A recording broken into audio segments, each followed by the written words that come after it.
Surfers, back pain, it sucks. I've had it. I've got a jacked up low back, jacked up neck too. I'm gonna show you a couple things that may really help if you're in a flare-up of pain.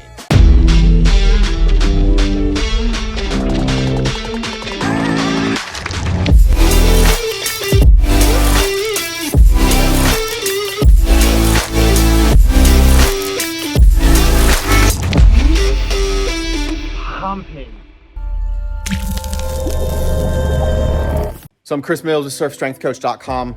Flare-ups of back pain. So first off, I am not a doctor. I am not your doctor. I have never assessed you. What I'm about to show you is for generalized, my back's a little spasmy. If you know you have severe pathologies, disc bulges, acute trauma, nerve pain down into the leg, this ain't for you. You need to go see somebody qualified or hit up myself online. We can kind of work through this. But for those with generic, my back's tight, it's spasmy, let's do it. That's gonna be our fitness model, Mariano. Oh yeah. He made the Surf Athlete app. Let's get into things that can help you if you get a flare up. A lot of this pulls from the Surfer Spine solution, previously known as ELDOA. So for sure, check that out in the Surf Athlete app. And there's a blog with all of this in more detail. Who the hell reads blogs anymore? Maybe you. Go to the website, check it out. We're first gonna do an L5S1 variation of an ELDOA. On your back for me, bro. So mind you, he's got some kind of pain. It's not super traumatic. He's not getting nerve pain, but there's some tension and tightness. He's on the floor, right? He's up against a wall. So he gets into this position as comfortably as he can where his butt bones are up against a wall. And since he might be in some back pain, he's probably got some hamstring contraction. So he's gonna soften his knees as much as he needs to get his butt flush against the wall. And he finds the tension or lack of tension in the hamstrings that's most comfortable for him. So let's just say it's there. Kind of take arms out to the side, kind of relax them, not overhead, bring them down a bit. We don't want to tension the lat. There. He's gonna lay there and breathe. There's a bug harassing the shit out of him. 10 to 15 minutes, multiple times a day. He's taken his spine out of gravity. I now just want you to, as you breathe in, subtle. None of this is aggressive. As he breathes in, he just slightly elongates the spine. So he's got a slight chin tuck, as if his eyeballs are looking down towards his belly button. His entire spine is just flat. Gravity's pressing it down against the floor. His tailbone's not lifting off the ground. Super chill, elongated, breathing, relaxing. This is a relaxed variation of the L5S1 ELDOA. If you have had previous back issues or looking for back durability, you need to be doing an L5S1 ELDOA, especially after you surf. So super chill, super relaxed. As he's in this position, he can start to slowly bring the heels further up to his tolerance. We are not looking to elicit pain. We are just trying to relax and chill, and he'll hold this position for 10 to 15 minutes, potentially multiple times throughout the day. Now we're gonna move into some breathing components. This pulls from the world of dynamic neuromuscular stabilization, DNS, and it's to elicit a really good diaphragm contraction to then coordinate all of the stabilizing system of the intrinsic core. So this takes a little bit of learning at first. What I want you to do, Mariano, is just take a nice big breath and then let it out. Now breathe in again. He's doing some good kind of belly breathing. That means a contraction of the diaphragm. Now what I want you to try to do is inflate my hands without breathing in. Push out against my hands. Good, now do not breathe in, push out against my hands. There, he's having a hard time with this. Now breathe in and inflate it more. There it goes, and then let it out. So what he's trying to do is get a contraction of the diaphragm to expand everything three-dimensionally, the intra-abdominal pressure, without a forced inhalation. Good, I'm gonna have you lay on your stomach. This is usually easier to teach people laying on their belly. This can be really relaxing for a back that is potentially spasmatic. So what I want you to do, take a big breath in. And with this, he feels his stomach inflate against the floor. You feel how your sides push out? Good. Now I want you to try to do that same thing without breathing in. Nope, relax. So he's tightening his abs. What I want you to do now is push my hands out without, there you go. Now breathe in behind it and inflate it more. He just got it. Good, now inflate it without breathing in. Nope, push out, out, out. Nope, relax. This always takes a while. It's a coordinated effort. There you go, that's it. Now breathe in behind it. Now see if you can keep it inflated even as you exhale. This is a hard one for me. So this is where we might take some coordinated time and effort to get this movement happening. I urge you, if you've had some back issues, to start looking into some DNS breathing. I go into this in more detail in the blog. Good, go ahead and relax. You can see he's carrying a lot of extensor tone here. This needs to relax more. And if he really starts doing some good DNS style breathing, there it goes, it just relaxed out. That DNS breathing can get relaxation of the superficial erector muscles and starts getting the multifidus, transverse abdominis, diaphragm, pelvic floor all contracting. We'll show a version of me doing this so you can get a better visual. Relax. So, dynamic neuromuscular stabilization breathing. I don't expect you to learn this in detail just via this one YouTube tutorial, and it takes some time and effort. So it can often, initially, this position is really comfortable for a potentially spasm low back. It's not that far different from that really chill L5-S1, but we want to start incorporating some of this DNS style breathing. So when I breathe in, my diaphragm contracts and my belly pushes out. You can see how sweaty I am. It's like 100 degrees here in Metawaz. My belly pushes out because my diaphragm's contracting down and pushing all my guts outwards. But what I want to try to do is contract my diaphragm and do it without an inhalation. So if I squeeze in, I can now, without breathing in, inflate everything. Now I breathe in, it inflates more, and now I try to keep that inflation as I exhale. So I'm maintaining a contraction of my diaphragm the entire time. That intrinsically loops with the multifidus, the transverse abdominis, and the pelvic floor, creating an intra-abdominal pressure. When we have pain and injury and issues, sometimes these smaller intrinsic spinal muscles shut off. But this intra-abdominal pressure can help decompress any of that spasmed, tight tissue that is tightening up to protect the back. So I'll show you again. I'm going to inflate without breathing in. And if Mariano put his hand here, he would feel inflation in the back, out at the side, and the front. And I breathe in behind it. It inflates more. Progressions of this is when I start doing some core involvement stuff, kind of a dead bug style movement, but maintaining this DNS style intra-abdominal pressure. For me, when I'm in acute stages of back pain from a compressed facet joint or my anterolisthesis, this DNS style breathing is super beneficial. I'm going to show you on my stomach as well. So this is a good position to restore this stabilization because we need to be able to paddle, right? But laying on the ground, I can feel that breathing. So just here, if I breathe in, you can see how it all inflates, right? Backwards, laterally, anteriorly, 360 degrees. But now I'm going to inflate it without breathing in. And if he zooms in on my back, he's going to see a change. Right now, you probably see some muscle tone in my erector muscles. Now I'm going to inflate without breathing in. You probably saw this soften. Now I'm going to breathe in behind it.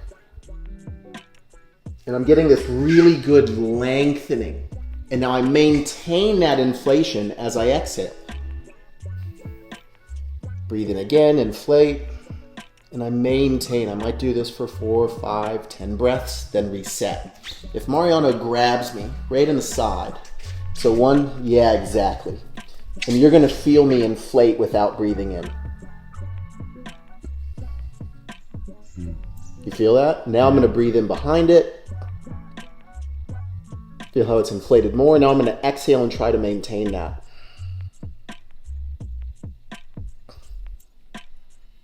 So I'm maintaining a diaphragmatic contraction with breathing and on its own, eliciting intra-abdominal pressure of all of those core, spinal, stabilizing muscles.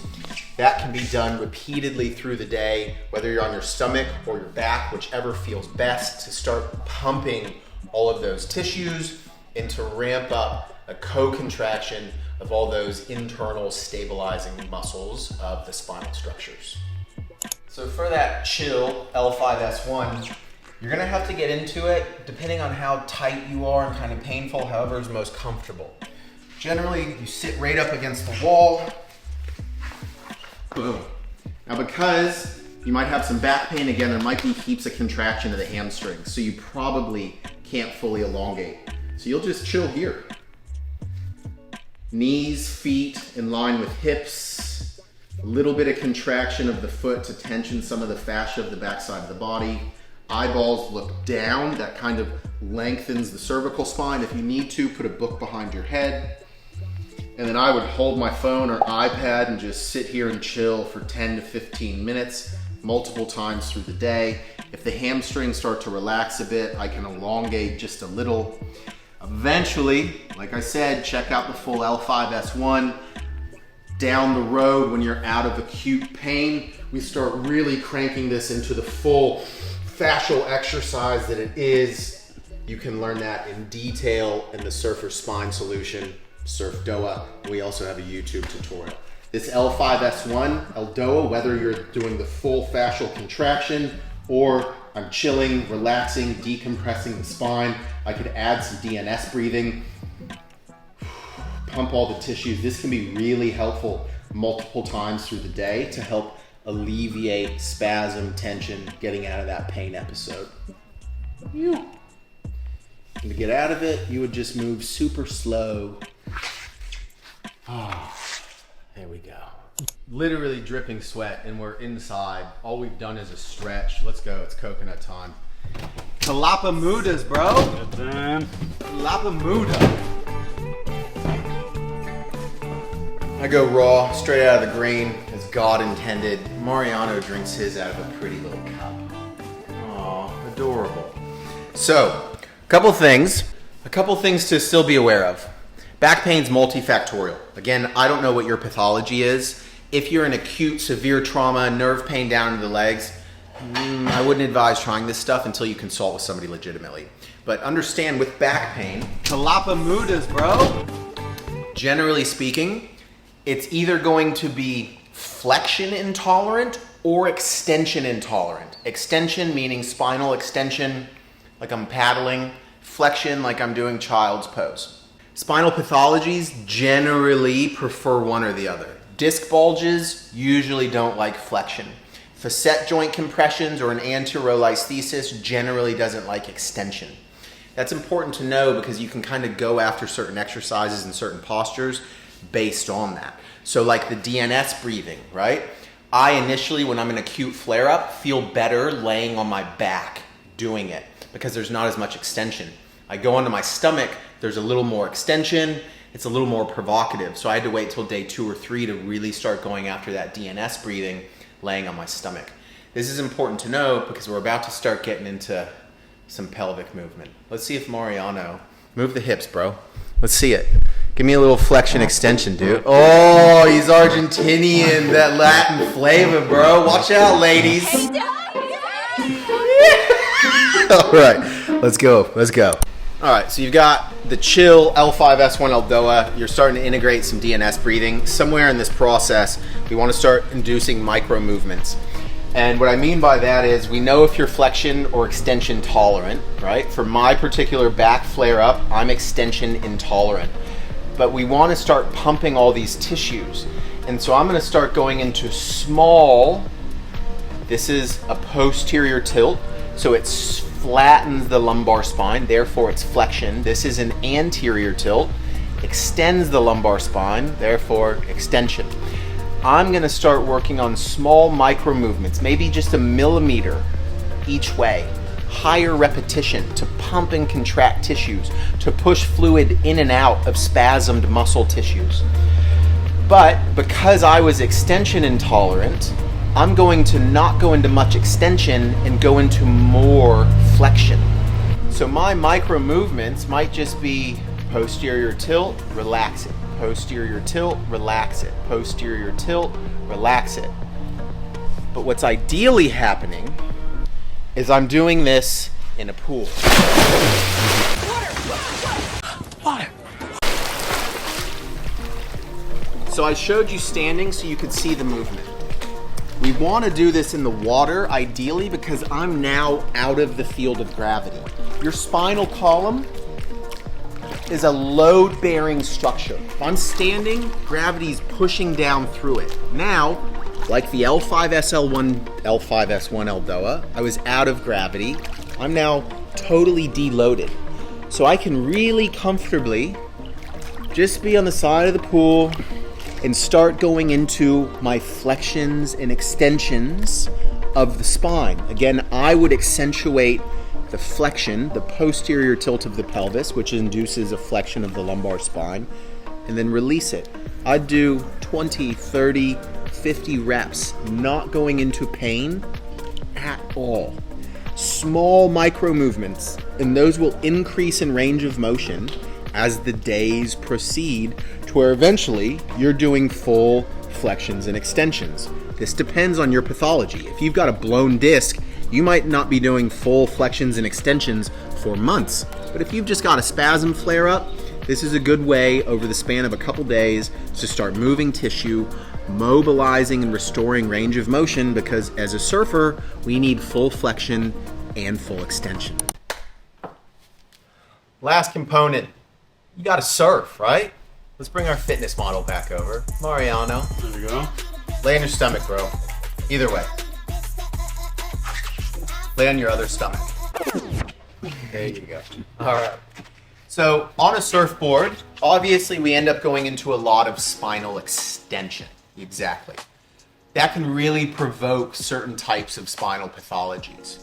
So what I think I want him to become aware of is his pubic symphysis. We'll put up a picture of it. It's basically right above your sex organ, whether you're male or female. It's where literally some bones join your pubic symphysis.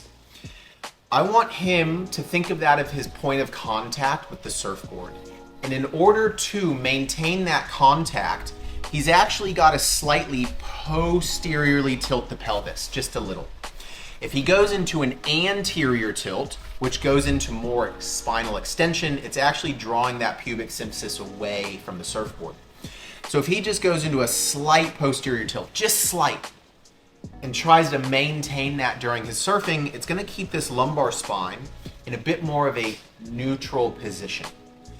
Now, in order to lift himself up into paddling posture, I want him to think about his bra strap. When Mariano is getting kinky on the weekends and he's wearing his pretty little lingerie, think of about where that bra strap would sit is about T8, thoracic vertebrae 8. So as he maintains pubic symphysis contact, nice kind of neutral lumbar spine position, he starts, can't hear that, they're just pulling huge pieces of metal with a scooter down the road. All right, so neutral spine here, he's going to lift into extension from around T8. So think this is what's, there it is. Now, he can lift up further and he starts going into spinal extension. That's okay. But what generally happens is people get no extension through the thoracic spine and they lift everything from their lumbar spine. So if he focuses on that pubic symphysis, that maintains a little bit of internal oblique and subumbilical rectus abdominis, so abs, contraction to control the pelvis. And now he starts to lift from here. Good. Once he gets that, lift up a little more. There we go. And then if he needs to, he can lift up a little more, making sure this is contributing as much as possible so it's not just the low back. That can save your low back during heavy bouts of paddling, or if you have a back that can be provoked via pain. This is a good thing to know. It just takes that little bit of analytical awareness and we can set ourselves up in a much better position for kind of long-term paddling and being aware. There you go. We try to keep that a bit. That's it, right there. It's subtle, but it can make a big difference for those battling pissed off backs. So there you go, some things to be aware of that might help your low back in the surf, whether you're coming off of pain, dealing with pain. It's realistic that at some point in your surfing life, you're gonna deal with some issues. So even the basics of that paddling awareness and that super chill L5S1 ELDOA could change your pathway moving forward. And I have to reiterate, the Surfer Spine solution, if you have an interest in a healthy, durable, pain-free back, get the program. It's in the app. Like, subscribe to the channel. Hope you dig it. Hit us up with questions below. Me and Mariana are going surfing. Holler trees, baby. Good winds. Let's hit it.